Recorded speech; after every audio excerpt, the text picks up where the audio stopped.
Noong January 6, 2023, pumarada ang dalawang lalaking nakamotorsiklo sa isang milk tea shop sa Marilao, Bulacan. Matapos umorder, nagdeklara ng hold up ang dalawa. Makalipas ang isang taon, natuntun din ng mga otoridad ang mga suspect. Sweet justice will be served with boba pearls rin ba?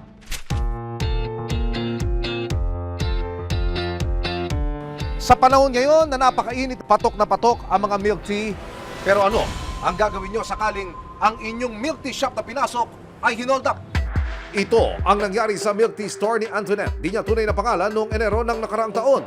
Nakaka-survive naman, nakakapagpasahod ng dalawang employees ko before, tapos isang rider.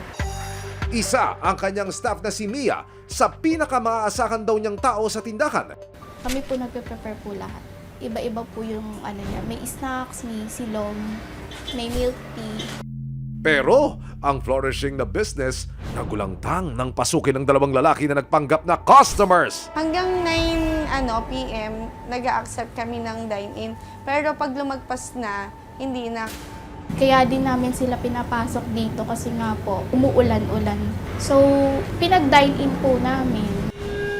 Akala nila may late night cravings lang ang dalawang lalaki pero iba pala ang sadya ng mga ito. Sina Kuya, wala yatang tsaa sa sistema at walang kakabakabang ng hold up.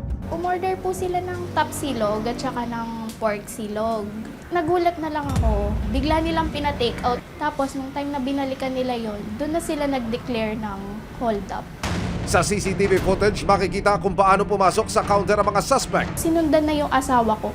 Tinutukan sa tiyan ng baril. Pinapasok niya kami sa CR. Sabi niya, huwag kang sisigaw.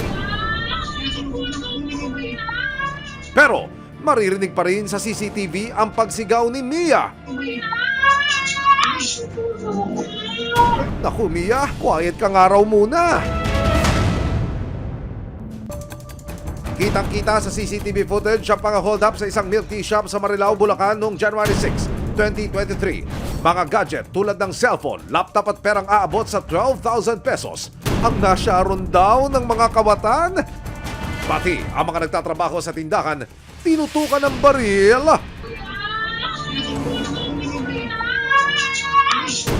Hindi nasindak ang dalawang suspect at patuloy pa rin sa pang-hold up. Mabilis na lumabas ng tindahan ng dalawang suspect. Aba mga kuya, imbes na humigop ng milk tea, mga gamit sa store ang sinimot nyo ah!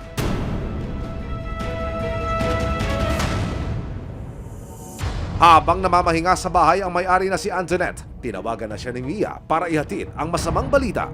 May tumatawag na ibang messenger. Ayun, iyak na ng iyak yung staff ko. Dahil sa nangyari, nagdesisyon si Antoinette na pansamantala munang isara ang kanyang tindahan at pagbakasyonin ang kanyang mga staff. Siyempre, totally na-trauma yung mga tao. Kahit ako na-trauma din. So, nag-decide kami i-close muna. May mga talaga taong hindi makontento sa buhay nila, ayaw lumaban ng patas. So, back to zero kami. Okay na kung back to zero, pero yung traumatic experience kasi ng staff mo, tapos namin, ayun yung mahirap ma-recover eh.